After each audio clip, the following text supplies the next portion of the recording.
Breaking చూస్తున్నాం. మందా తుఫాన్ ప్రభావంతో ఖమ్మం జిల్లా పాలేరు నియోజకవర్గ వ్యాప్తంగా భారీ వర్షాలు దంచి కురుస్తున్నాయి. ఎగువన కురుస్తున్న వర్షాలకు పాలేరు జలాశయంలోకి వరద నీరు వచ్చి చేరుతోంది. దీంతో అధికారులు అప్రమత్తమై నీటిని దిగువకు విడుదల చేస్తున్నారు. మరోవైపు భారీ వర్షాలకు రైతులు పండించిన వరి పంట నేలకు వాలింది. ఆరుగాలం కష్టపడి పండించిన పంట వర్షానికి దెబ్బతినడంతో రైతు కన్నీరు మున్నీరుగా విలపిస్తున్నాడు. అధికారులు నష్టపోయిన పంటలను పరిశీలించి తమకు పరిహారం చెల్లించాలని రైతులు కోరుతున్నారు. తడిసిన ధాన్యాన్ని కొనుగోలు చేయాలని వేడుకుంటున్నాడు రైతన్న.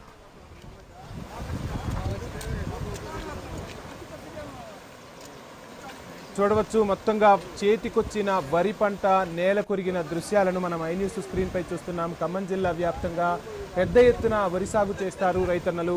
ఈసారి జూలై నెలాఖరికే మొత్తంగా నాట్లు కూడా పూర్తయ్యాయి. దాంతో ఎక్కడికక్కడ అంటే ఇప్పుడు కరెక్ట్గా పంట చేతికొచ్చే సమయానికి తుఫాన్ పంటలపై విరుచుకుపడింది.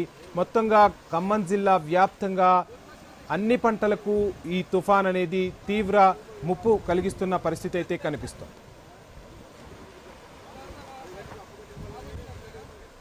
మరోవైపు జూలూరుపాడులోనూ వాగులు వంకలు పొంగి పొర్లుతున్న పరిస్థితి. తుమ్మలవాగు, ఎర్రవాగు ఉధృతంగా ప్రవహిస్తున్నాయి. చుట్టుపక్కల గ్రామాలకు రాకపోకలు తాత్కాలికంగా నిలిచిపోయాయి. ప్రజలు ఎవరూ అటువైపు వెళ్లకుండా అధికారులు ట్రాక్టర్లు అడ్డుపెట్టి పహారా కాస్తున్నారు. ఇదిలా ఉంటే వరి, పత్తి పంటలు పూర్తిగా నీట మునిగిన పరిస్థితి. ఇక మొక్కజొన్న, బొప్పాయి, మునగ చెట్లు నేల కొరిగాయి. దీంతో రైతులు తీవ్ర ఆవేదన వ్యక్తం చేస్తున్నారు. మోందా తుఫాను ప్రభావం రైతుకు కన్నీటి వరదను మిగిల్చిందనే చెప్పాలి.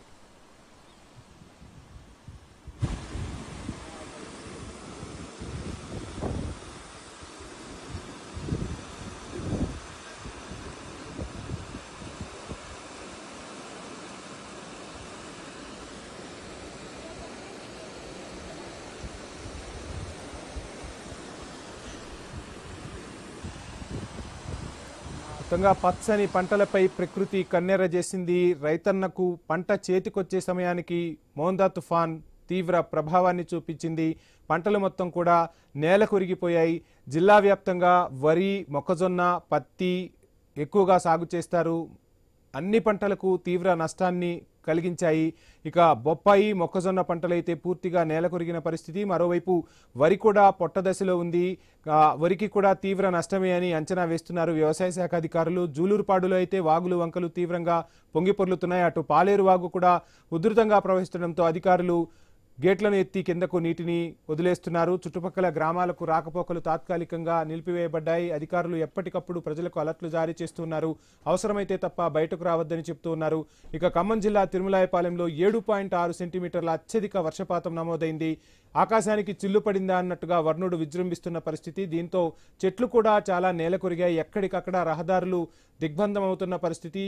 అధికారులు ఎప్పటికప్పుడు రహదారులను ఎక్కడికక్కడ చెట్లను తొలగిస్తూ రహదారులను క్లియర్ చేస్తూ ఉన్నారు.